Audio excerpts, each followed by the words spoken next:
morning, everybody, and welcome to today's session of Keeping Files Organized. I'm Gina Allen, and I'm an instructional technologist in the Innovative Learning Center. I want to thank everybody for coming out, especially on a Friday afternoon when I know you could be doing other things and maybe on your way home and on your way to a great weekend. But I'm assuming that this is a topic that interests you, otherwise you wouldn't be here. So let's get started.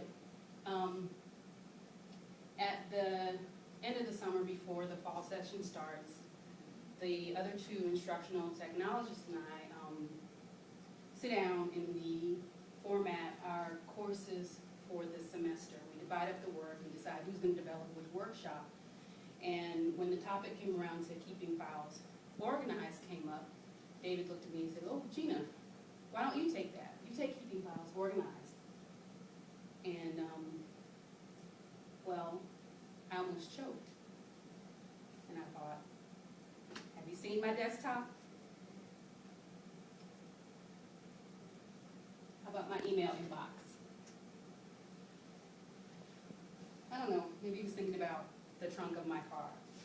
Well, taking all those things into consideration, I thought, well, I'm not the best person to develop a workshop on keeping files organized. I submit that I am not the most organized person that my boss ever met. I have this job because I have other talents. I'm a creative person. I like to think. I like to strategize. I resist organizing because I view it as a time-consuming task, and it takes me away from the things that I like to do best. Nevertheless, I have responsibility to the people that I work with, and when someone asks me for a file that they know that I have, if they ask me for a logo that I created, or if they want a presentation that I developed, and they ask me for it, I want to be able to deliver it to them quickly.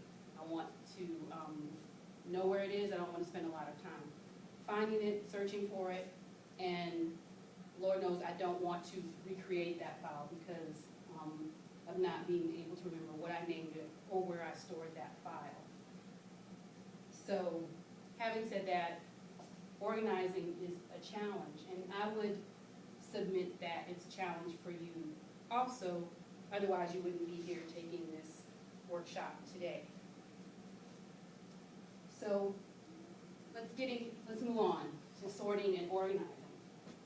So, generally, the instructional technologists, we present from our laptops. So a cluttered desktop is a real problem when you're presenting from your laptop that you use every day.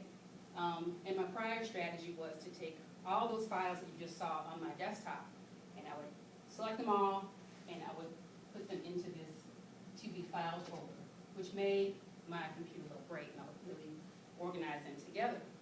But the problem is that once I placed those files into my to be filed folder, I would never look at them again. So I decided, let's try something different. And I had the looming responsibility of presenting this workshop, so I was highly motivated. And I thought, well, this will be the first thing that I'll do. I'll make a calendar item. So I made a calendar item for myself, and I started to take 15 minutes a day to try to organize all those files that really had no real home on my computer. And I started doing that, and it worked fine for a while. And I thought, but let me dig deeper. I ought to be able to offer something else to you other than, making a calendar item to organize your files. And I came across this blog post, how to organize your cluttered desktop and regain your sanity. And I have to tell you, the regain your sanity part was the part that caught my attention. And I printed out that blog post for you, so you have it there to refer to. And after following that author's suggestions, and truth be told, he based his suggestions for organizing your computer files on David Allen's Getting Things Done. But this particular author formatted it, basically translated it for the digital world. And after a few days of following his suggestions, I was able to go from a desktop that looked like that to a desktop that looks like this. So his philosophy worked for me, and I'm gonna go ahead and explain the theory behind that to you today.